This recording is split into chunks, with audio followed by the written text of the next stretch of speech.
Remzavodda yonida joylashgan mexanizatorda bo'lgan 7,5 sotikli uchastkamizni obzorga kelganimizda tashqariga qaragan mana shunaqangi 4 ta derazasi bor ekan. Darvozalari yangi darvoza qo'yilgan. Darvozaxonamizni ko'rib turibsizlar, katta, uzun va keng bo'lgan darvozaxona ekan. 5,5 metrga 12 metrni tashkil qiladi. Mexanizatorda bilasizlar, gaz, svet, suvlardan umuman muammosi bo'lmaydi. Kirganimizda o'ng tomonda oshxonasi joylashgan. Xo'p, hovli qismimiz mana shunaqa bo'ladi. Hovuzlar qilingan. Kanalizatsiya o'tgan, mana bunaqangi katta derazalari bor ekan.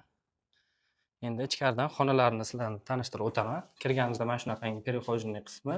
Bu yoq esa terrasasi, ya'ni ayvoni. Remontlari ajoyib zo'r chiqqan. Uyimizga gilam to'shasanglar, remonti juda ham chiroyli ko'rinadi.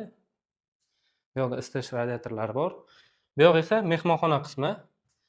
Mehmonlarni bemalol olib kelsanglar bo'ladi. Qishda mana bu yoqda isitish radiatorlari o'rnatilgan, mana shunaqangi akkuratniy qilib joylashtirilgan ekan. Eshiklari, mana derazalari ham taxta derazalardan foydalanilgan, remontlari aytib o'tganimdek chiroyli chiqqan. Bu esa ikkinchi xonamiz bo'ladi. Bu esa uchinchi xonamiz.